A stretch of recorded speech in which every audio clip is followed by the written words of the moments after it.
अखिलेश यादव ने एक बात कही कि जब हमारी सरकार आएगी सभी बुलडोजरों का रुख गोरखपुर की तरफ होगा, कैसे देखते हैं इसको? नहीं, क्या गोरखपुर में सब दोषी ही हैं क्या? पहली चीज तो बुलडोजर चलना ही नहीं चाहिए, चाहे हमारे योगी जी की सरकार चला रही हो, चाहे माननीय अखिलेश यादव जी जो रुख बदलने की बात कर रहे हैं। मान लो कोई आदमी दोषी है तो दोषी है तो उसके ऊपर कानूनी कार्रवाई करो, लेकिन जो उनके पड़ोसी हैं या उनके रिश्तेदार हैं या उनके बच्चे हैं, उनका अगर कोई दोष नहीं है तो उनको रहने का आशियाना क्यों छीना जा रहा है? कोर्ट के संज्ञान की बात ऐसी बयानबाजी कैसे देखते हैं?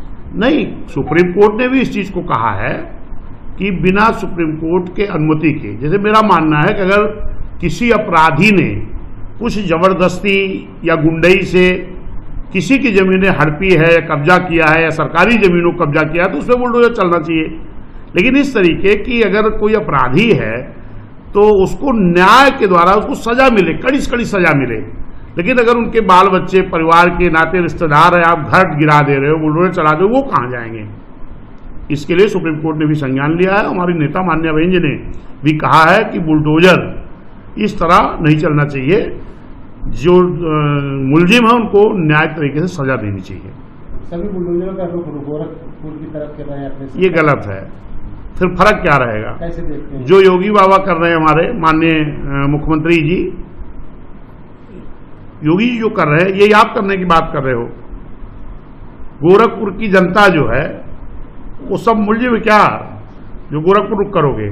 गोरखपुर की भी जनता है। मैं कहता हूं कि बुलडोजर जो वाकई में कोई अपराधी कोई जमीन को कब्जा किया हो, सरकारी जमीन कब्जा किया हो, जांच में पाया जाए तो उसको बुलडोजर गिराना चाहिए। बाकी उनके किसी चाहने वाले या परिवार वाले या घर वालों को घर गिरा करके उनको बिना घर के ना किया जाए, क्योंकि उनका कोई दोष नहीं होता है। बहराइच में भेड़िए के हमले पर हुई मौतों की घटना को लेकर के अखिलेश यादव ने कहा कि लोग अपनी जान इसलिए गंवा रहे हैं क्योंकि सरकार अपना काम नहीं कर रही। सरकार को लोगों की सुरक्षा करनी चाहिए। देखिए, माननीय अखिलेश यादव जी क्या कह रहे हैं, ये बात अखिलेश यादव जी से पूछिएगा। लेकिन मेरा कहना है कि दुखद है, ये दुखद है, दर्दनाक है। सरकार को इसको पूरी तरह संज्ञान में लेना चाहिए, क्योंकि उधर मेरा मानना है कि काफ़ी जंगलात है और उधर तमाम गांव बसे हैं, परिवार के तमाम लोग रहते हैं, वहां पर इस पर निगाह रखनी चाहिए कि इस तरह की घटनाएं ना हो। ये निंदनीय है, इस तरह की घटना हो रही है, जिसमें सरकार को पूरी तरह संज्ञान लेना चाहिए। सूबे के मुख्यमंत्री योगी आदित्यनाथ मैनपुरी में एक सभा को संबोधित करते था कि मैनपुरी कभी वीआईपी जिले के रूप में जाना जाता था, लेकिन यहाँ विकास पीछे क्यों रह गया, पिछड़ा क्यों रह गया? समाजवादी पार्टी के लोग समाजी ढांचे के तहस नहस कर सकते हैं, अराजकता और गुंडागर्दी उनके डीएनए के हिस्सा है। ये अयोध्या में एक समाजवादी नेता एक बेटी के साथ किया। कन्नौज की घटना नवाब ब्रांड समाजवादी पार्टी का असली चेहरा है। बिजनेस टेस्टमेंट दिया है नवाब सिंह पर, कैसे देखते हैं? देखिए, समाजवादी हो चाहे बीजेपी के लोग हैं, दोनों एक ही तरह के हैं। समाजवादी सरकार में भी पूरी तरह गुंडाराज कायम था और भारतीय जनता पार्टी की सरकार में भी पूरी तरह गुंडाराज कायम है। चाहे वो कन्नौज की घटना हो, चाहे अयोध्या की घटना हो, चाहे गोरखपुर की घटना हो, चाहे उन्नाव की घटना हो, इस तरह तमाम घटनाएं इस सरकार में भी हो रही। पूरी तरह जंगल राज कायम है और यही समाजवादी सरकार में भी था। ये दोनों लोग पूरी तरह कानून को लागू करने में पूरी तरह फेल हैं। जंगल राज कायम था समाजवादी की सरकार में भी, इनकी सरकार में। एक दूसरे के ऊपर आरोप प्रत्यारोप करते हैं, ये गलत है। अगर पूरी प्रदेश की जनता को न्याय मिला था तो मान्या बहन जी की सरकार मिला था। आज पूरी प्रदेश की जनता इन दोनों सरकार, जो समाजवादी की सरकार देखा है, भाजपा की सरकार देखा है, आज जनता को निराशा हाथ लगी है। जनता ये चाह रही है कि पुनः बहन जी की सरकार आए ताकि कानून के द्वारा कानून का राज चालू हो और न्याय मिले। ये आप जनता को उम्मीद है और निश्चित है कि आने वाला चाहे उपचुनाव होगा, चाहे 27 का चुनाव होगा, फिर से जनता ये जो गुंडाराज समाजवादी सरकार में कायम था, चाहे भाजपा सरकार में कायम है, एक दूसरे के ये लोग आरोप लगाते हैं, लेकिन दोनों एक दूसरे से कोई कम नहीं है। अगर जनता के द्वारा जनता की सरकार बनती है तो कानून के द्वारा कानून से न्याय मिलना चाहिए। ये सिर्फ बहन जी की सरकार में संभव है और निश्चित है जनता फिर से बहन जी को लाने का काम करेगी। प्रदेश में 10 सीटों पर उपचुनाव होने वाले हैं, कैसी तैयारी है बहुजन समाज पार्टी की?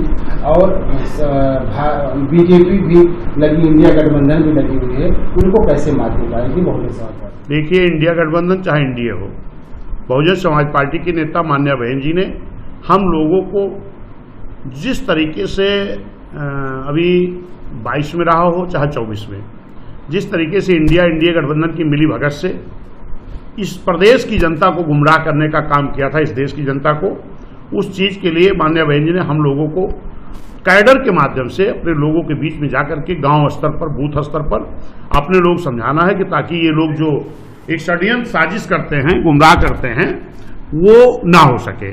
जैसे 24 में हमारे अयोध्या के सांसद माननीय लल्लू सिंह जी ने कहा कि 272 चाहिए सरकार बनाने के लिए, 4 चाहिए सरकार बदलने के लिए, जबकि बाबा साहब ने संविधान को इतना मजबूत बनाया कि उसको बदला नहीं जा सकता। और तुरंत सपा कांग्रेस के लोगों ने कहा हम संविधान बचाएंगे। संविधान बदला नहीं तो बचाओगे क्या? संविधान के आर्टिकल को बदल करके, संशोधन करके किसी का नुकसान, किसी का फायदा किया जा सकता है? तो ये धोखा हुआ है, ये लोग साथ एक साजिश हुई है। और उस साजिश से निपटने के लिए माननीय बहन जी ने हमारे एक ये किताब भी बहन जी ने अभी हम लोगों को लिख कर दिया है कि इसमें समाजवादी, कांग्रेस, इंडिया गठबंधन की जो ये लोग षड्यंत्र करते हैं, उस षड्यंत्र का पर्दाफाश इस किताब के द्वारा हम लोग बूथ स्तर पर जाएंगे।